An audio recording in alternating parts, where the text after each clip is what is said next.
Hello guys, అందరూ ఎలా ఉన్నారు? ఈరోజు వర్షం పడుతుంది కదండి. ఈవినింగ్ స్నాక్స్ నేను మిర్చి బజ్జీ చేస్తున్నాను. మసాలా బజ్జీ ఎలా చేయాలో నా స్టైల్లో నేను చూపిస్తాను. వచ్చేయండి చూద్దాం.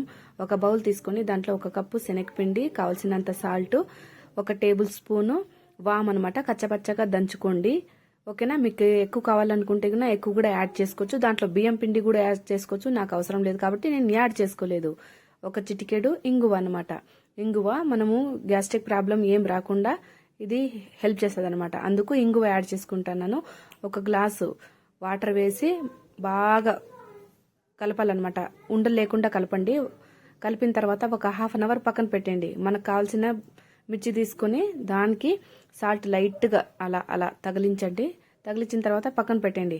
గ్యాస్ మీద ఒక ప్యాన్ పెట్టి ప్యాన్లో కావాల్సినంత ఆయిల్ వేసి అది వేడి అయిన తర్వాత మిర్చి ఉంది కదండి, అలా అలా వదిలేస్తే ఇలా ఇలా అయిపోతుంది అనమాట.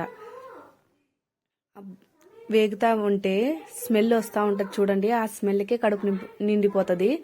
పక్కింటి వాళ్ళు కూడా అక్క నువ్వు ఈరోజు మిర్చి బజ్జీ చేస్తున్నావు కదా అనేటట్టు స్మెల్ వస్తుంది అనమాట. అది వర్షాకాలం వర్షం పడుతుంది కదా ఇప్పుడు, అందుకని అలా అలా ఇంకో పక్కన తిప్పేయండి. చూడండి, గోల్డెన్ కలర్ వచ్చేసిన తర్వాత తీసేయండి. అంతే, అయిపోయండి. అంతే, ఇంకేం లేదు. దాంట్లో క్రిస్పీగా రావాలంటే పల్లీలు అలా అలా వేయించండి. ఇలా ఇలా తీసేసి ఒక టిష్యూ పేపర్లో వేసేయండి. చూసారా, మీడియం ఫ్లేమ్లో పెట్టి మాత్రమే మనము వేగనివ్వాలి అన్నమాట. లేకపోతే హై ఫ్లేమ్లో పెడితే మాడిపోతాయి కదా. అందుకు మంచిగా మీడియం ఫ్లేమ్లో పెట్టి మాత్రమే మగ్గనివ్వండి. చూసారా, మిర్చి బజ్జీ రెడీ అయిపోయినాయి. దీంట్లో మసాలా ఏమేమి వేస్తామంటే చూసేస్తారా. 1 ఆనియన్ తీసుకోండి, కొత్తిమీర తీసుకోండి, తర్వాత పల్లీలు వేయించిండేవి పల్లీలు అనమాట.